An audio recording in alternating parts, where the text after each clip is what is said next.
Hello all, welcome to my YouTube channel Kannada Made Simple. Today I will take you through the exercise of a chapter from 4th grade Kali Kannada, Hanchi Tinnona, with English translation and transcription for better understanding and pronunciation. So let's begin. The first main, Padagala Artha, word meaning. Tagi, Hattira, near or close. Oge, Bisaku, throw. ಹೆಕ್ಕು ಆರಿಸು pick up ವಿಪರೀತ ಅತಿಯಾಗಿ extreme ಕಸಿಯು ಕಿತ್ತುಕೊಳ್ಳು snatch ಜಗಳ ಗಲಾಟೆ quarrel or fight ಹೊರಳಾಡು ಉರುಳಾಡು ರೋಲ್ ಆನ್ ದ ಫ್ಲೋರ್ ನಜ್ಜು ಗುಜ್ಜಾಗು ಜಜ್ಜಿ ಹೋಗು means crushed. The next mean ಆವರಣದಲ್ಲಿ ಕೊಟ್ಟ ಪದಗಳಲ್ಲಿ ಸರಿಯಾದ ಪದ ಆರಿಸಿ ಬಿಟ್ಟ ಸ್ಥಳ ತುಂಬಿರಿ. Fill in the blanks choosing the correct word from the given words in the bracket. First one, ನೀವು ಇಬ್ಬರು ಡ್ಯಾಶ್ ಹೋಗುವ ಹುಡುಗರು. ನೀವು ಇಬ್ಬರು ಶಾಲೆಗೆ ಹೋಗುವ ಹುಡುಗರು. You both are school going kids. Second, ಜಗಳ ಮಾಡಿ ಏನು ಡ್ಯಾಶ್. ಜಗಳ ಮಾಡಿ ಏನು ಲಾಭವಾಯಿತು. What did you gain from fighting? Third, ನಿಮ್ಮಲ್ಲಿ ತಪ್ಪನ್ನು ತಿದ್ದಿಕೊಳ್ಳುವ ಡ್ಯಾಶ್ ಅಲ್ಲವೇ. ನಿಮ್ಮಲ್ಲಿ ತಪ್ಪನ್ನು ತಿದ್ದಿಕೊಳ್ಳುವ ಮನಸ್ಸಿದೆ ಅಲ್ಲವೇ. You have the intention of correcting your mistakes, right? Fourth, ಆ ಹಣ್ಣನ್ನು ಹಂಚಿ ಡ್ಯಾಶ್ ಇಬ್ಬರಿಗೂ ಸಂತೋಷವಾಗುತ್ತಿತ್ತು. ಆ ಹಣ್ಣನ್ನು ಹಂಚಿ ತಿನ್ನುತ್ತಿದ್ದರೆ ಇಬ್ಬರಿಗೂ ಸಂತೋಷವಾಗುತ್ತಿತ್ತು. You both would have been happy if you had shared and eaten the fruit. Next main, ಕೆಳಗಿನ ವಾಕ್ಯಗಳಲ್ಲಿ ತಪ್ಪಾಗಿರುವುದನ್ನು ಸರಿಪಡಿಸಿ ಬರೆಯಿರಿ. Correct the error in the following sentences and write them down. First, Balu ಮತ್ತು ಸೇತು ಒಂದೇ ಮನೆಯಲ್ಲಿ ವಾಸ ಮಾಡುತ್ತಿದ್ದರು. Balu and Setu were living in the same house. ಮನೆಯಲ್ಲಿ house is the wrong word. It needs to be replaced. Balu ಮತ್ತು ಸೇತು ಒಂದೇ ವಠಾರದಲ್ಲಿ ವಾಸ ಮಾಡುತ್ತಿದ್ದರು. Balu and Setu were living in the same neighborhood. ಮನೆಯಲ್ಲಿ should be replaced by ವಠಾರದಲ್ಲಿ. Second, ನಮ್ಮ ಅಂಗಳದಲ್ಲಿ ಬಿದ್ದ ಹಣ್ಣು. The fruit fell in my front yard. The wrong word is ಅಂಗಳದಲ್ಲಿ. Answer, ನಮ್ಮ ಹಿತ್ತಲಿನಲ್ಲಿ ಬಿದ್ದ ಹಣ್ಣು. The fruit fell in my backyard. ಅಂಗಳದಲ್ಲಿ should be replaced by ಹಿತ್ತಲಿನಲ್ಲಿ. Third, ಬಾಲುವಿನ ಕೈಯಿಂದ ಹಣ್ಣನ್ನು ಡ್ಯಾಶ್ ಕದಿಯಲು ನೋಡಿದೆನು. He tried to steal the fruit from Balu's hand. ಕದಿಯಲು is the wrong word. ಬಾಲುವಿನ ಕೈಯಿಂದ ಹಣ್ಣನ್ನು ಕಸಿಯಲು ನೋಡಿದನು. He tried to snatch the fruit from the Balu's hand. ಕದಿಯಲು should be replaced by ಕಸಿಯಲು. Fourth, ಹಿರಿಯರು ಕೈಯಲ್ಲಿದ್ದ ಕಲ್ಲು ಬೀಸಿ ಇನ್ನೊಂದು ಹಣ್ಣು ಬೀಳಿಸಿದರು.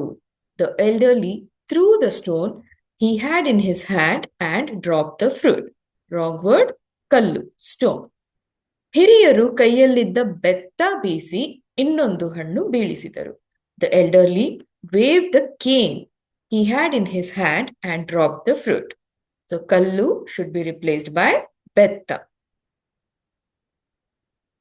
Next main, ಒಂದು ವಾಕ್ಯದಲ್ಲಿ ಉತ್ತರಿಸಿರಿ. Answer in one sentence. First, ಮಾವಿನ ಮರ ಎಲ್ಲಿತ್ತು? Where was the mango tree? ಬಾಲುವಿನ ಮನೆಯ ಮುಂದಿನ ರಸ್ತೆಗೆ ತಾಗಿ ಮಾವಿನ ಮರವಿತ್ತು. The mango tree was next to the road adjacent to Balu's house. Second, ಹಣ್ಣು ನೋಡಿ ಯಾರಿಗೆ ಆಸೆಯಾಯಿತು? Who desired for the fruit? ಹಣ್ಣು ನೋಡಿ ಸೇತುವಿಗೆ ಆಸೆಯಾಯಿತು. Setu desired for the fruit. Third, Setu ಮಾವಿನ ಹಣ್ಣು ನೋಡಿ ಏನು ಮಾಡಿದ? Answer, ಸೇತು ಮಾವಿನ ಹಣ್ಣು ನೋಡಿ ಕಲ್ಲು ಒಗೆದ. Meaning, what did Setu do after he saw the mango fruit? Setu threw a stone after he saw the mango fruit. Fourth, ಮಕ್ಕಳ ಜಗಳವನ್ನು ಯಾರು ನೋಡಿದರು? Who saw the children's fight? Answer, ಮಕ್ಕಳ ಜಗಳವನ್ನು ಹಿರಿಯರು ನೋಡಿದರು. An elderly man saw the children's fight. Next main, ಈ ಕೆಳಗಿನ ಮಾತುಗಳನ್ನು ಯಾರು ಯಾರಿಗೆ ಹೇಳಿದರು? Who said the following to whom? First, ಏ ಬಾಲು, ಕೊಡೋ, ಅದು ನನ್ನ ಹಣ್ಣು. ಹೇ Balu, give, that's my fruit. ಯಾರು ಹೇಳಿದರು? Who said? ಸೇತು. ಯಾರಿಗೆ ಹೇಳಿದರು? To whom it was said to? ಬಾಲುವಿಗೆ. Setu said this to Balu. Next, ಹಣ್ಣು ಎಲ್ಲಿ ಬಿತ್ತು ಹೇಳು? Tell me, where did the fruit fall? ಯಾರು ಹೇಳಿದರು? Who said? ಬಾಲು. ಯಾರಿಗೆ ಹೇಳಿದರು? To whom it was said to? ಸೇತುವಿಗೆ.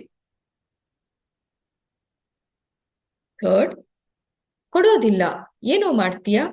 I won't give. What will you do? ಯಾರು ಹೇಳಿದರು? Who said? ಬಾಲು. ಯಾರಿಗೆ ಹೇಳಿದರು? To whom it was said to? ಸೇತುವಿಗೆ. Balu said this to Setu. Fourth, ಯಾಕೆ ಮಕ್ಕಳೇ ಜಗಳ? Children, why are you fighting? Who said? ಯಾರು ಹೇಳಿದರು? ಹಿರಿಯರು. Elderly man. ಯಾರಿಗೆ ಹೇಳಿದರು? To whom it was said to? ಮಕ್ಕಳಿಗೆ. To the children. The next one, ಈ ಕೆಳಗಿನ ಪ್ರಶ್ನೆಗಳಿಗೆ 2-3 ವಾಕ್ಯಗಳಲ್ಲಿ ಉತ್ತರಿಸಿ. Answer the following in 2 to 3 sentences.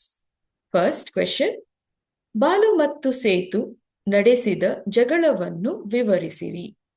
Explain the fight that took place between Balu and Setu. Answer, Balu ಮತ್ತು ಸೇತು ಮಾವಿನ ಹಣ್ಣಿಗಾಗಿ ಜಗಳವಾಡಿದರು.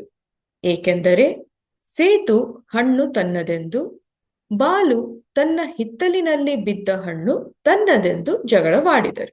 Meaning, Balu and Setu fought over a mango fruit. Balu said that the fruit belonged to him, while Setu argued that the fruit fell in his backyard, so the fruit belongs to him. Second, ಹಿರಿಯರು ಮಕ್ಕಳಿಗೆ ನೀಡಿದ ಹಿತವಚನವೇನು? What was the advice given by the elderly man? Answer, ಹಿರಿಯರು ಮಕ್ಕಳಿಗೆ, ನೀವು ಶಾಲೆಗೆ ಹೋಗುವ ಹುಡುಗರು, ನಿಮ್ಮಲ್ಲಿ ತಪ್ಪನ್ನು ತಿದ್ದಿಕೊಳ್ಳುವ ಮನಸ್ಸಿದೆ, ಜಗಳ ಮಾಡದೆ ಹಣ್ಣು ಹಂಚಿ ತಿನ್ನಿ ಎಂದರು. Meaning, elderly man said, you both are school-going kids. You have the intention to correct your mistakes. Share the fruit without fighting. The next main, ವಿರುದ್ಧಾರ್ಥಕ ಪದಗಳನ್ನು ಬರೆಯಿರಿ. Write opposite words. First, ಆಸೆ, ನಿರಾಸೆ, desire, disgust. Second, ನಂಬಿಕೆ, ಅಪನಂಬಿಕೆ, trust, distrust. Third, ಸಂದೇಹ, ನಿಸ್ಸಂದೇಹ, doubt and trust. ಅನುಕೂಲ, ಅನಾನುಕೂಲ, comfort, discomfort. Next main, ಈ ಪದಗಳನ್ನು ಬಳಸಿ ನಿಮ್ಮದೇ ಆದ ಸ್ವಂತ ವಾಕ್ಯ ರಚಿಸಿ. Use the following words in your own sentence. First, ರಸ್ತೆ, meaning road. ನಾನು ರಸ್ತೆಯಲ್ಲಿ ನಡೆದೆ. I walked on the road. Second, ಹಿತ್ತಲು, backyard. ಹಿತ್ತಲಿನಲ್ಲಿ ಬಾವಿ ಇದೆ. There is a well in the backyard. Third, ವಿಪರೀತ, extreme. ಇಂದು ವಿಪರೀತ ಮಳೆ ಬಂತು. There was extreme rainfall today. Fourth, ಬೆತ್ತ, cane. ಅಜ್ಜ ಬೆತ್ತ ಹಿಡಿದು ನಡೆದರು. Grandpa walked with the cane. The next main, ಈ ಗಾದೆ ಮಾತನ್ನು ಓದಿ ಅರ್ಥ ಬರೆಯಿರಿ. Read these proverbs and understand their meaning. First, ಕುಂಬಾರನಿಗೆ ವರುಷ, ದೊಣ್ಣೆಗೆ ನಿಮಿಷ. A year for the potter, while a minute for the stick. Meaning, ಕುಂಬಾರನಿಗೆ ಮಡಿಕೆ ಮಾಡಲು ಬಹಳಷ್ಟು ಸಮಯವಾಗುತ್ತದೆ, ಆದರೆ ದೊಣ್ಣೆಗೆ ಅದನ್ನು ಹೊಡೆಯಲು ಒಂದೇ ನಿಮಿಷ ಸಾಕು. ಹಾಗೆ ನಿಮ್ಮ ಪರಿಶ್ರಮ ಒಂದೇ ಗಳಿಗೆ ಮಾತ್ರದಲ್ಲಿ ನಾಶವಾಗಲು ಸಾಧ್ಯ. Meaning, it takes a lot of time for the potter to make the pot, but a minute is enough to hit it with the stick. Similarly, your hard work can be destroyed in an instant. Second, ಅಡಿಕೆಗೆ ಹೋದ ಮಾನ ಆನೆ ಕೊಟ್ಟರೂ ಬಾರದು. The honor lost for a betel nut will not make up even with an elephant. Meaning, ವರ್ಷಗಳ ಪರಿಶ್ರಮದಿಂದ ನಿರ್ಮಿಸಲಾದ ಗೌರವವು ಒಂದು ಸಣ್ಣ ವಿಷಯದಿಂದ ಹಾಳಾಗಬಹುದು. ಅದಕ್ಕಾಗಿ ಎಷ್ಟೇ ಶ್ರಮ ಪಟ್ಟರೂ ಹಣ ವ್ಯಯಿಸಿದರೂ ಅಪವಾದ ತಪ್ಪದೇ ಹೋದಾಗ ಈ ಗಾದೆ ಮೂಡಿ ಬಂದಿದೆ. The respect built over years of perseverance can be ruined with one simple mishap. Once lost, it cannot be undone with any amount of effort or money. Third, ತುಂಬಿದ ಕೊಡ ತುಳುಕುವುದಿಲ್ಲ. A filled pot never wobbles. ತುಂಬಿದ ಕೊಡವು ಅಲುಗಾಡುವುದಿಲ್ಲ. ಹಾಗೆಯೇ ಹೆಚ್ಚು ಜ್ಞಾನ ಅಥವಾ ಅನುಭವ ಹೊಂದಿರುವ ವ್ಯಕ್ತಿ ಯಾವಾಗಲೂ ವಿನಮ್ರನಾಗಿರುತ್ತಾನೆ ಮತ್ತು ಅಹಂಕಾರವನ್ನು ತೋರಿಸುವುದಿಲ್ಲ. ಆದರೆ ಅರ್ಧ ತುಂಬಿದ ಕೊಡವು ಹೆಚ್ಚು ಶಬ್ದ ಮಾಡುತ್ತದೆ. ಅಂದರೆ ಕಡಿಮೆ ಜ್ಞಾನ ಅಥವಾ ಅನುಭವ ಹೊಂದಿರುವ ವ್ಯಕ್ತಿ ಹೆಚ್ಚು ಅಹಂಕಾರದಿಂದ ವರ್ತಿಸುತ್ತಾನೆ. Meaning, a fully filled pot doesn't wobble, which means that a person with more knowledge or experience is always humble and does not show arrogance. On the other hand, a half-filled pot makes more noise, which means that a person with less knowledge or experience behaves more arrogantly. Fourth, ಕೈ ಕೆಸರಾದರೆ ಬಾಯಿ ಮೊಸರು. When the hands get dirty, the mouth gets the curd. ಕೈ ಕೆಸರಾಗುವುದು ಎಂದರೆ ಕೈಯಿಂದ ಕಷ್ಟಪಟ್ಟು ಕೆಲಸ ಮಾಡುವುದು. ಬಾಯಿ ಮೊಸರಾಗುವುದು ಎಂದರೆ ಆ ಪರಿಶ್ರಮದಿಂದ ಸಿಗುವ ಸುಖ. ಇದರ ಅರ್ಥ ಯಾವುದೇ ಕಷ್ಟವಿಲ್ಲದೆ ಸುಖವಿಲ್ಲ. Meaning, to get your hands dirty means to work hard with the hands. And curd to the mouth means the pleasure that comes from that hard work. It means there is no happiness without any hardship. The last main. ಈ ಗಾದೆಗಳನ್ನು ಪೂರ್ಣಗೊಳಿಸಿರಿ. Complete these proverbs. First, ಹಾಸಿಗೆ ಇದ್ದಷ್ಟು ಕಾಲು ಚಾಚು. Mean, stretch your legs till your bed permits. Next, ಮೂರ್ತಿ ಚಿಕ್ಕದಾದರೂ ಕೀರ್ತಿ ದೊಡ್ಡದು. Though the idol is small, the fame is big. Third, ಕೊಟ್ಟದ್ದು ತನಗೆ ಬಚ್ಚಿಟ್ಟದ್ದು ಪರರಿಗೆ. What you give is yours. What you hide is for others. So this is the end for the exercise of the chapter Hanchi Tinnona. Thanks for watching. Please do like and subscribe to my channel to see more such videos. Thank you.